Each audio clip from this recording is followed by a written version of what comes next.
música antes de iniciarmos o nosso culto. Já estamos a fazer o nosso culto a Deus. Vamos cantar a música Louvai a Deus, com toda a alegria.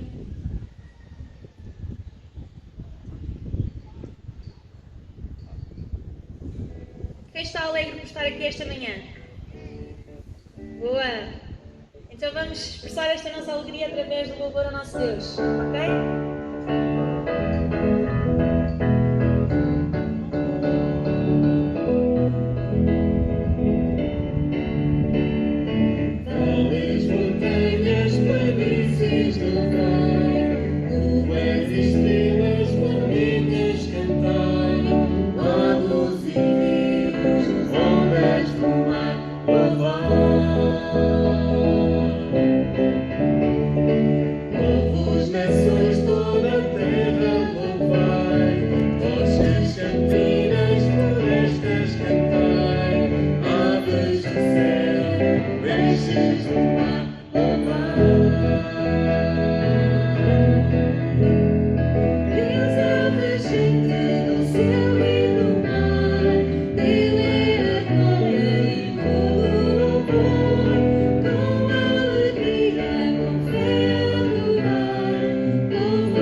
Agora iria pedir a todos que se pudessem pôr de pé para iniciarmos então o nosso culto. Com um hino, silêncio dentro de mim.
Altíssimo Deus, no que nos altos céus habitas, estamos na igreja que tu criaste, muros de árvores e um teto de céu azul. Nós te damos graças pela tua criação e louvamos o teu nome com alegria por podermos estar juntos e juntarmos os nossos corações e as nossas vozes em louvor a ti, ó Pai. Damos-te graças também por este momento de culto a ti neste santo sábado. Queremos convidar-te a seres o nosso anfitrião e o teu Espírito Santo mova os nossos corações para que te conheçamos melhor e para que façamos a Tua vontade nas nossas vidas e que possamos continuar a crescer em fé até à Tua vinda. Então, nosso Deus e nosso Pai, nós Te convidamos e pedimos que Tu nos coloques em sintonia neste momento para que o nosso louvor, o nosso culto seja aceitável a Ti, Senhor. Perdoa-nos os nossos pecados e purifica as nossas palavras, os nossos pensamentos e no céu os Teus anjos a Ti. Em nome de Jesus, nós Te pedimos e Te agradecemos. Amém. Ainda de pé, vamos continuar este nosso culto ao Senhor com as estrofes do hino número 384. 384. Será Jesus que me guia.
Sábado, assim como estamos, vamos falar com o nosso Deus. Querido bom Pai, nós te agradecemos, ó Pai, pela sua oportunidade que nos dá de estarmos aqui, para mais uma vez louvar e engrandecer o Santo Nome. Que o Senhor possa perdoar nossas falhas, que o Senhor possa nos fazer pessoas melhores, disposto a continuar a caminhada, para que possamos nos estar contigo. Possa abençoar cada família que é representada, também as pessoas que estão ao nosso redor também, que possam receber suas bênçãos. Continue conosco, te agradecemos em nome do amor de Jesus. Amém.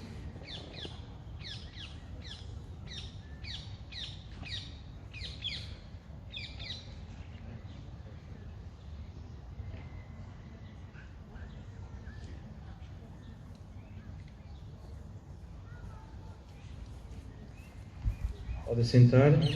Vamos então agora passar aos momentos para os mais pequeninos com a história das crianças.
Jesus e os seus discípulos estavam perto da cidade de Cafarnaum, nas margens do mar da Galileia.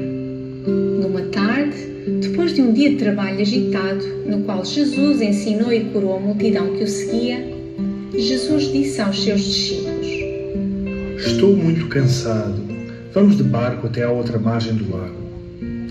Estava uma tarde muito bonita. O sol estava a se pôr e não havia previsão de chuva. Os discípulos entraram no barco. Era um barco de pesca, não muito grande, mas tinha lugar para todos. Jesus ficou na proa do barco, acomodou-se e adormeceu quase instantaneamente, pois estava realmente muito cansado. Os discípulos começaram a remar. O mar estava calmo e as ondas balançavam suavemente. Os discípulos eram pescadores experientes. Eles sabiam muito bem como remar aquele barco. O tempo estava maravilhoso e não inspirava quaisquer cuidados. Jesus continuava a dormir e os discípulos continuavam a remar. Remavam, remavam, remavam sem parar. Parece que estava a ficar mais difícil de remar. De repente, parece que o barco não saía do mesmo lugar. Os discípulos começaram a ouvir uma brisa que fazia com que as ondas ficassem mais agitadas. Mas não estavam preocupados. Eram experientes e conheciam muito bem o mar da Galileia. Na realidade, era mais do que uma brisa. Levantou-se um vento forte, o mar estava agitado e as ondas eram enormes. Os discípulos começaram a ficar assustados. E nessa altura, a água começou a entrar no barco. Os discípulos tentavam tirar a água que começava a inundar todo o barco. E agora? O barco estava prestes a afundar e todos iam morrer afogados. Os discípulos estavam encharcados e cansados, não sabiam mais o que fazer. Estavam enregelados e com muito medo de perder a vida. E o vento continuava a soprar com muita força e as ondas enormes vinham uma após a outra. Mas, espera, o que é que Jesus estava a fazer durante toda esta aflição? Não é possível. Sim, é possível. Jesus dormia profundamente. Como é que é possível Jesus continuar a dormir no meio desta grande tempestade? Assustados, os discípulos acordaram Jesus e perguntaram: Mestre, mestre, estamos perdidos! Jesus levantou-se calmamente, levantou as mãos ao céu e com toda a autoridade disse: Vento, mar, parem, acalmem-se. Imediatamente a tempestade parou.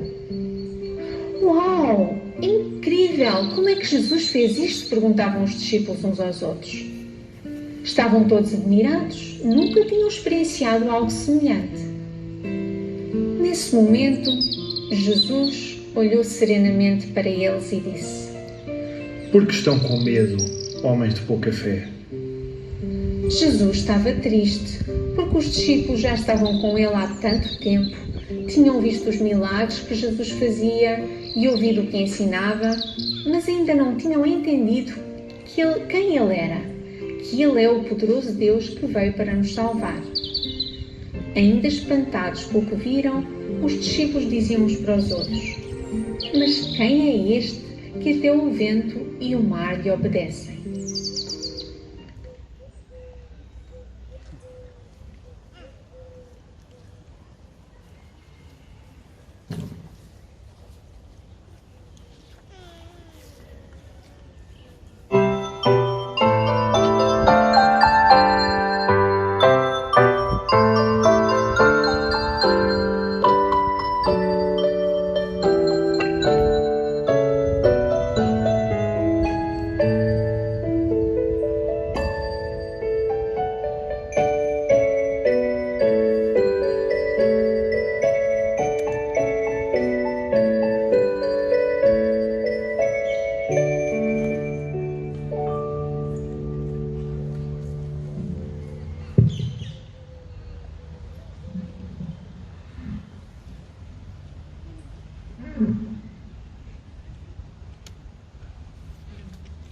Bom sábado a todos. É um prazer estar aqui nesta igreja especial que temos. É um prazer voltar a estar com a igreja de Cascais e não vos consigo ver tão bem como na nossa casa, mas ao menos é bom saber que podemos estar juntos e partilhar estes momentos de louvor a Deus, todos juntos também. Trago saudações da igreja de Boru, da Estónia. Já estamos reunidos normalmente na igreja lá. O vírus foi um bocadinho menos agressivo porque é um país com menos pessoas e menos aglomerados de pessoas e os impactos são menos significativos. E graças a Deus podemos já começar a nossa vida mais ou menos normal enquanto igreja, e é uma igreja pequenina também. E tem-me recebido muito bem, tem tratado muito bem, embora não seja a minha igreja de Cascais. Deixo-vos a confiança de que serão todos muito bem-vindos se quiserem visitar-nos um dia naquele país, o mais longínquo país da Europa sem ser a Escandinávia. O tema que eu vos trago hoje tem como tema dependendo do Pai para não pecar. Eu queria perguntar-vos em primeiro lugar, para introduzirmos aqui o tema, até que nível devemos nós depender de Deus? Ou, colocando a questão de uma outra maneira, há alguma coisa que nós possamos fazer dependendo exclusivamente de nós mesmos? Claro que a primeira resposta que nós temos é não, claro, nós temos que depender sempre 100% de Deus. Mas como é que isso se traduz na realidade? Como é que nós equacionamos isso na vida prática? Nós muitas vezes dependemos de nós mesmos para fazer muita coisa. Nós temos o nosso trabalho e ganhamos o nosso ordenado para pagar as nossas contas, construímos as nossas casas, providenciamos tudo para a nossa família, para as nossas empresas, e muitas dessas coisas nós planeamos e fazemos com o nosso suor, do nosso rosto, do nosso esforço, e isso está muito bem. Então, para compreendermos que níveis ou que dimensões nós podemos ter desta dependência de Deus, a melhor maneira de analisarmos é observarmos como é que Jesus dependia do Pai. Então vamos observar alguns aspectos da dependência de Jesus para com o Pai. Então, a que níveis é que Jesus é como nós e a que níveis é que não é? É muito importante nós sabermos distinguir que Jesus era como nós a muitos dos aspectos que eram essenciais para a salvação, mas a outros ele não era igual a nós. Mas ele tinha que ser igual a nós para nos salvar. Mas tinha que ser melhor que nós para resistir ao pecado. É muito complicado compreendermos plenamente a natureza de Jesus, mas aquilo que nos está revelado é muito interessante de podermos aprofundar. Então, Jesus não foi... Ele não foi tentado em cada tentação que existe no mundo. Nós sabemos que ele não foi tentado para adulterar, ou não foi tentado para molestar crianças, ou não foi tentado para beber álcool, ou qualquer outro problema que nós vemos abundar na sociedade, porque Jesus, cada pessoa é tentada de acordo com a sua fraqueza. E a fraqueza de Jesus não era o pecado, porque nós sabemos que Jesus nasceu do Espírito Santo. Quando nós nascemos do Espírito Santo, Deus cria em nós inimizade com o pecado. Então, este nascimento inicial de Jesus, ele já nasceu em inimizade com o pecado, apesar de ele poder pecar, ele poder escolher, ele ter a mesma liberdade que nós para pecar. Isto é uma discussão muito densa, muito profunda. Eu estou só a abordar assim superficialmente, para poder avançar aqui um bocadinho no tema, mas houve algumas discussões em tempos passados sobre se Jesus seria exatamente totalmente humano, se ele poderia pecar ou se não poderia pecar. Mas pronto, seria uma discussão muito densa e nós não temos tanto tempo para isso. Vamos ver então aqui Hebreus 4,15, um texto que fala sobre o modo como Jesus foi tentado aqui na Terra, para podermos perceber se ele realmente podia ser o nosso Salvador ou não. Hebreus 4,15 diz: Hebreus 4,15: Porque não temos um sumo sacerdote que não possa compadecer-se das nossas fraquezas, porém que, como nós, em tudo foi tentado, mas sem pecado. Então, ele foi tentado em tudo. Em tudo o quê? como é que nós sabemos o que é que Jesus foi tentado em tudo, ou como é que nós podemos equacionar ou quantificar no Desejar Todas as Nações? Há um capítulo chamado Dias de Luta. Nos primeiros capítulos do livro, são vários capítulos que dizem respeito à infância de Jesus e à sua juventude, e há um capítulo que fala dos desafios que Jesus enfrentou à medida que era jovem. Este livro foi escrito por uma escritora que nós sabemos que foi inspirada por Deus, que escreveu inspirada nos textos bíblicos e deu alguma luz a mais sobre esta vida de Jesus. E ela diz que Jesus de facto foi tentado pelas circunstâncias das pessoas que o rodeavam, tanto os irmãos, a família, como mesmo a classe sacerdotal, que faziam pressão sobre a mãe e sobre Jesus para ele se conformar àquilo que eles achavam que era um comportamento aceitável. Porque Jesus era bastante incómodo para todas as pessoas, ele era demasiado bom, ele dava demasiado de si, era demasiado generoso. E isso incomodava muito todas as pessoas que o rodeavam. E desde essa altura que o inimigo, não está implícito, mas nós percebemos que por detrás de todas estas pressões, o inimigo estava a tentar fazer com que Jesus se afastasse do Pai e pecasse para que a sua missão falhasse aqui na Terra. O inimigo, quando viu Jesus tornado homem, esfregou as mãos e achou que isto vai ser muito simples, que a raça humana já o conhece muito bem e vai ser muito fácil conseguir fazer com que Jesus caia. Vamos então abrir aqui em 1 de João, capítulo 2, versículo 16.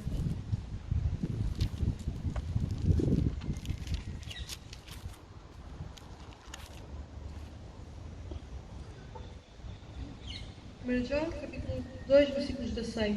Este texto fala-nos de a que níveis ou quais são as formas de tentação que existem no mundo. Só há 3 formas de tentação e neste texto eles estão resumidos e foram estas formas de tentação pelas quais a raça humana tem caído através das gerações. Nós já conhecemos, a maior parte de nós já conhece muito bem este texto e já conhece este conceito, já está familiarizado com estes princípios.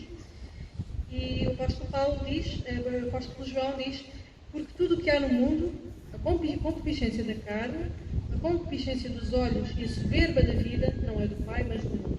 Estas são as 3 coisas pelas quais o ser humano se afasta de Deus, normalmente. Então, e Satanás tentou fazer com que Jesus caísse destas 3 maneiras. Mas à medida que ele ia tentando Jesus, na infância e na juventude, percebeu que Jesus não era tentável nos mesmos aspectos que os restantes seres humanos. Porque de facto Jesus nasceu com inimizade com o pecado. Vamos então aqui observar o que é que Satanás encontrou como o apogeu dos seus planos, ou o pináculo dos seus planos, para conseguir derrubar Jesus. Vamos ler o relato da tentação de Jesus em Mateus 4. Sim, Mateus 4.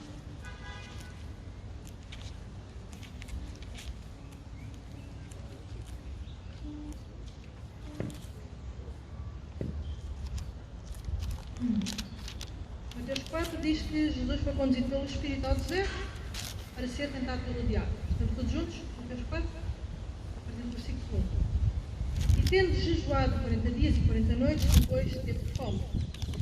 E chegando-se ele, o tentador disse: se tu és o Filho de Deus, manda que estas pedras se tornem em pães. 40 dias e 40 noites sem comer, Jesus estava fraco e debilitado. Ele não tinha qualquer resistência e estava muito vulnerável a tudo. E Satanás chega-lhe com as tentações que supostamente são coisas boas. Nós já conhecemos muito bem, já estudámos muitas vezes as tentações de Jesus. E sabemos que Satanás chegou várias vezes com coisas que são legítimas. Tens fome, então porque é que não comes? Mas temos aqui uma outra abordagem, ou uma outra... às vezes faltam palavras, porque o meu português, já, parecendo que não, também já está um bocadinho afogado. Insight. Tem Ellen White dá-nos um vislumbre do que aconteceu realmente aqui do contexto desta tentação. Já todas as nações, no capítulo A Tentação, página 89 desta nova edição da Publicadora Servir, nova, mais recente, diz o seguinte.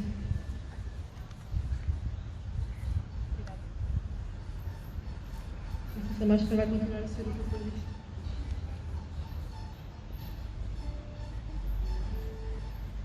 Diz assim: quando Satanás e o Filho de Deus pela primeira vez se defrontaram em conflito, Cristo era o capitão das hostes celestiais. Quando está a falar do primeiro conflito, quando houve aquele confronto em que Satanás foi expulso do céu, quando ele se recusou a aceitar a lei de Deus ou os princípios de Deus como bons. Na realidade, os anjos à sua volta nem sequer se tinham percebido que havia uma lei, porque era tão natural, o convívio, eram tão felizes, era tudo tão tranquilo e harmonioso, que quando Satanás disse, não, nós temos aqui uma lei, isto é um jugo que nós temos que obedecer, é muito pesado, os anjos ficaram surpreendidos, que é uma lei, não perceberam muito bem aquilo que Satanás estava a acusar. Mas pronto, voltando ao tema, Satanás e o Filho de Deus se defrontaram nessa altura. Cristo estava em vantagem, era o capitão dos hostes celestiais e Satanás o chefe da rebelião no céu, e ele foi expulso. E Ellen White diz então, agora dir-se-ia que se tinham invertido as posições e que o adversário explorou o mais possível a sua suposta vantagem. E vamos ver o que é que o inimigo sugeriu. Um dos mais poderosos anjos, disse ele, fora banido do céu. Então, vamos imaginar a cena. Lucifer vai ter com Jesus, anjo de luz, no deserto de tentação, e vê Jesus fraco e aparentemente rejeitado por Deus, e diz, olha, sabes que há um anjo que foi rejeitado do céu, houve uma batalha, ele foi mandado aqui para a terra, e quer dizer, tu dizes que és o Filho de Deus, mas olha que não parece muito, parece que tu és mais aquele que está a ser rejeitado por Deus. E Satanás neste momento estava a insinuar a Jesus, ou estava a questionar a declaração que o Pai tinha feito, que este é o meu Filho amado em quem me comprazo. E estava a tentar Jesus a provar que ele era de facto o Filho de Deus. E continua a dizer então Ellen White, página virou. Agora dir-se-ia que tinha invertido as posições e que o adversário explorou o mais possível a sua suposta vantagem. Um dos mais poderosos anjos disse ele para banido do céu. A aparência de Jesus indicava que ele era aquele anjo caído, abandonado de Deus e desamparado dos homens. Um ser divino devia ser capaz de comprovar a sua pretensão mediante um milagre. Se tu és o Filho de Deus, manda que estas pedras se tornem em pães. Um tal ato de poder criador, insiste o maligno, seria uma prova concludente da divindade, e isso poderia ter-me à contenda. Para Jesus, a tentação foi mais pesada, porque para ele fazer alguma coisa só exigia ele querer. Nós, quando nos apetece um chocolate, nós temos que ir até um sítio, abrir o chocolate e comer o chocolate. Se Jesus quisesse, se a tentação para Jesus fosse comer um chocolate, ele só pensava e o chocolate aparecia-lhe à frente, ele comia. Ele estava com fome, com ali umas pedras. É muito simples, tu és Deus, é só pensares e isto é pão. Então resistir à tentação para Jesus era muito mais difícil do que para nós, que nós temos que fazer alguma coisa para responder à tentação. Para Jesus não. E então Jesus responde, está escrito, nem só de pão viverá o homem, mas de toda a palavra que sai da boca de Deus. O que é que Jesus esteve a fazer naquele deserto? Ele jejuou, sem dúvida. Mas será que ele jejuou da palavra de Deus? Ele estava fraco, sem dúvida. Mas ele estava cheio de fé. Tinha robustecido a sua fé em Deus. Ele tinha estado ali para se tornar apto, na sua condição mais fraca e debilitada, para nos livrar na nossa condição mais fraca e debilitada. Mas Jesus ficou ainda mais fraco e debilitado do que qualquer um de nós. Porque nós não temos não somos Deus, não tínhamos o poder divino que Jesus teve. Mas Jesus rejeitou o seu próprio poder divino para se poder identificar connosco. E nós vemos isso depois nas restantes tentações. O diabo então transportou à cidade santa. Já agora, esta primeira tentação corresponde à concupiscência da carne, não é? Há aqueles três categorias: concupiscência da carne, concupiscência dos olhos e soberba da vida. Esta primeira era a que está relacionada com as necessidades físicas. E depois vamos ver aqui que o inimigo o transportou à cidade santa e o colocou sobre o pináculo do templo e disse-lhe: se tu és o Filho de Deus, lança-te daqui abaixo, porque está escrito que aos seus anjos dará ordens a seu respeito, tomar-te-ão nas mãos para que nunca tropece em alguma pedra. Aqui de novo a soberba da vida. Tu tens poder, tu podes fazer aquilo que quiseres, é só pensares. O Pai não te irá desamparar. E Jesus de novo responde: tudo isto que Jesus diz também está escrito: não tentarás o Senhor teu Deus. E novamente transportou o diabo a um monte muito alto e mostrou-lhe todos os reinos do mundo e a glória deles, a concupiscência dos olhos. Mostrou-lhe tudo aquilo que mais belo havia na terra para o seduzir com os olhos. E tudo isto te darei, se prostrado me adorar. Não tens que ir por essa via da cruz, não tens que morrer, não tens que ser rejeitado, não tens que passar. Tu és Deus, tu vieste daquelas mansões, daqueles palácios do céu e toda a adoração dos anjos, onde tudo é belo, onde tudo é bom, e estás aqui, o mais rejeitado, o mais desprezado de todos os homens. Não precisas de ir por isto. Podes fazer tudo muito mais simples, só precisas de me adorar. E então Jesus disse-lhe: vai de Satanás, porque está escrito: ao Senhor teu Deus adorarás e só Ele servirás. Se Lúcifer tivesse ficado calado, ainda poderia ter o benefício da dúvida, ele poderia ser um anjo enviado por Deus. Mas a partir do momento em que ele abriu a boca, foi muito fácil de identificar, ou para Jesus foi fácil de identificar que ele era de facto o inimigo, mesmo que as tentações fossem verdadeiras e muito difíceis para ele. Então, através destas necessidades legítimas de Jesus, o inimigo queria levá-lo a sentir-se inseguro quanto ao amor do Pai por ele, quanto à sua própria divindade.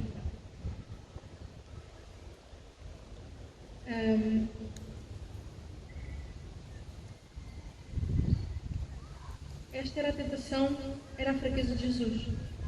Não era pecar, mas era depender de si mesmo. Aquilo que seria mais difícil para Jesus, aquilo que foi mais difícil para ele resistir, foi ele fazer as coisas pelas suas próprias mãos, pelo seu próprio poder.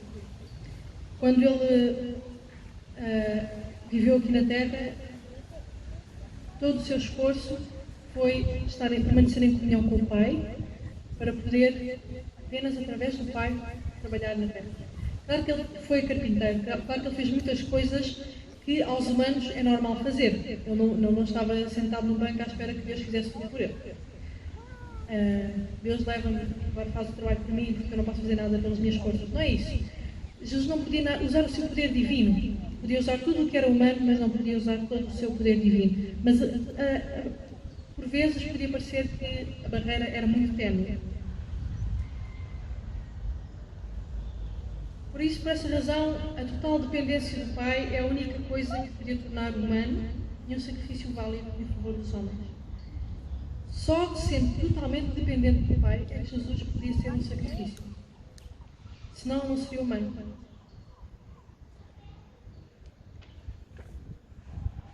E aqui o nosso modo poderia ser: então Jesus é o nosso exemplo. Nós temos que fazer como Jesus. Será? Eu digo que não. Não só. O modo não pode ser só seguir o exemplo para nos identificarmos como cristãos. Às vezes nós dizemos que nós seguimos o exemplo de Jesus e somos cristãos porque seguimos o exemplo de Jesus. Mas não pode ser só isso. Porquê?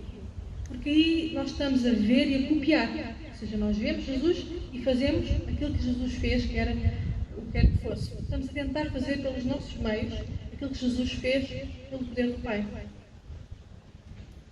Então, aquilo que Jesus é, primeiro, e antes de ser o nosso exemplo, Jesus é o nosso Salvador. E temos que olhar para Ele em primeiro lugar como nosso Salvador e não só como nosso exemplo.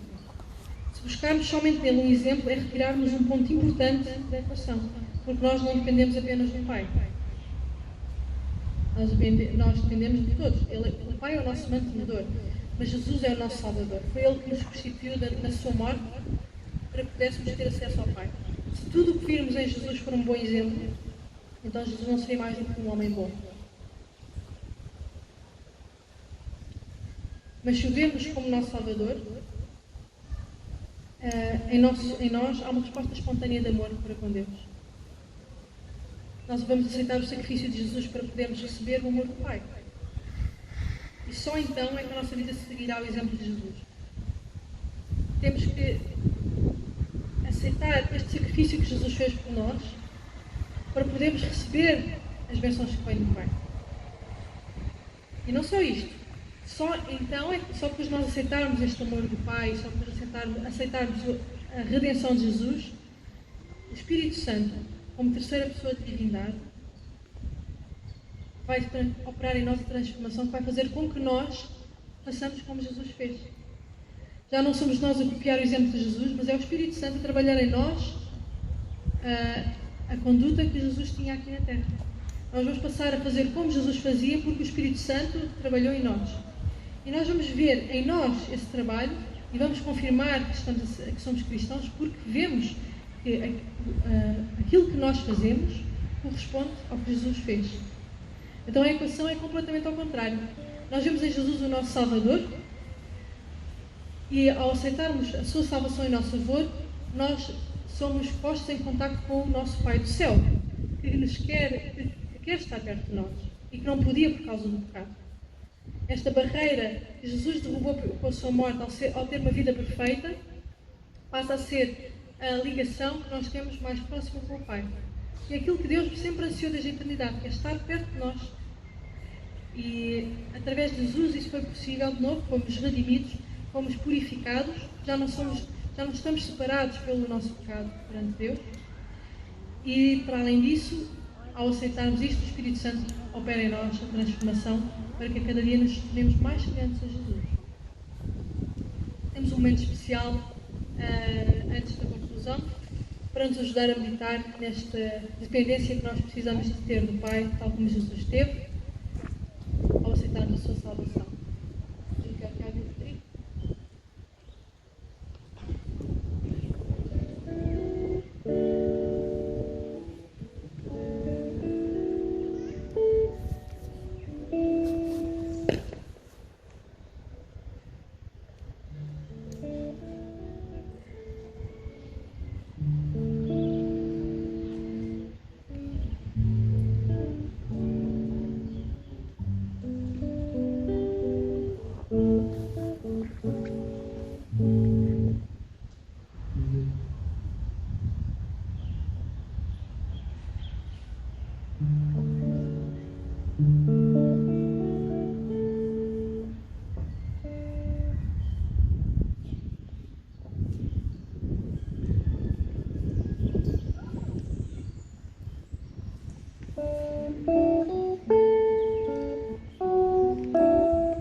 Create in me a clean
the joy of thy salvation, and renew a right spirit within me.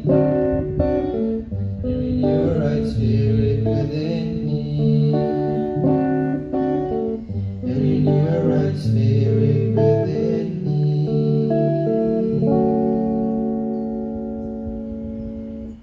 Amém? A tradução desta letra estava no nosso inário PDF, esqueci-me de mencionar isso. Mas obrigada ao Rodrigo e ao Tiago por este momento especial. O meu desafio para no dia a dia, e julgo que também é o desafio de cada um de nós, é conseguir que nada ao longo do nosso dia, do meu dia, seja movido por egoísmo. O desafio é, quando nós chegamos ao fim do dia, procurarmos na nossa vida o que é que eu hoje fiz em função de mim mesmo. Jesus não fazia nada em função dele mesmo. E não é por isso que lhe faltou alguma coisa. Quando dependemos do Pai, não nos faltará nada. Tudo o que fizermos será abençoado. E quando vivemos em função daquilo que é a nossa missão, que é o serviço para com o próximo, nada nos faltará. A nós e muito menos ao próximo a quem ajudamos. Há uma excelente estratégia se fazendo esta análise de coração ao fim do dia para detectarmos onde é que precisamos de abrir a porta para a transformação do Espírito Santo. E seremos perfeitos aos olhos de Deus quando nós mostrarmos estas obras de misericórdia para com os outros. Tal como os discípulos dependeram de Jesus na tempestade, nós possamos depender de Jesus, do Pai, e confiar que o Espírito Santo trabalha em nós a transformação.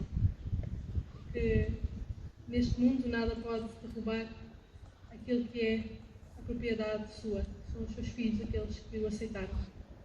Nada de mal pode acontecer àqueles que se abrigam no alto. Desejo um bom sábado a todos e um abraço a cada um. E espero que no céu nós possamos de facto usufruir plenamente da comunhão uns com os outros para nunca mais nos separarmos. Um bom sábado a todos.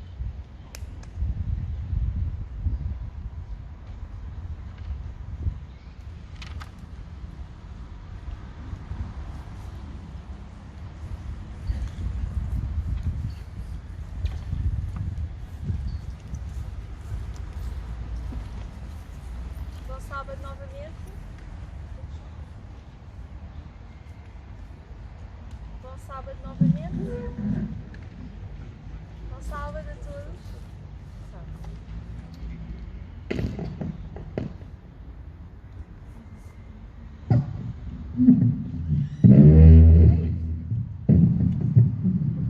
Estamos aqui com problemas técnicos.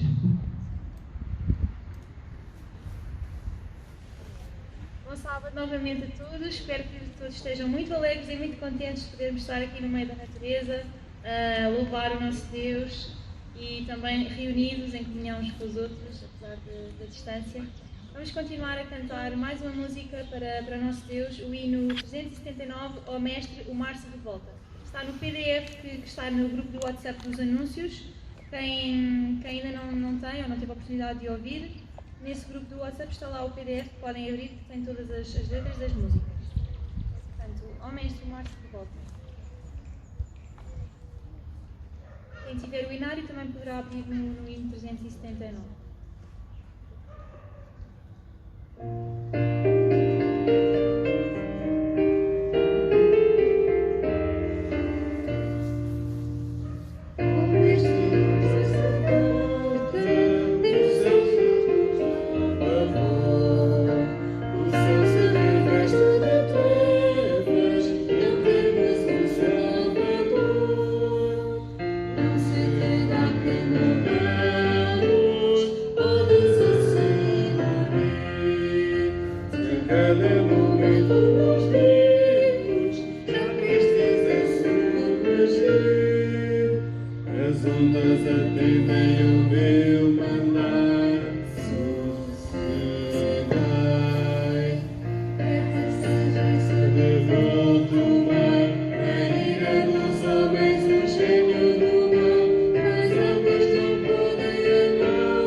seja este refúgio.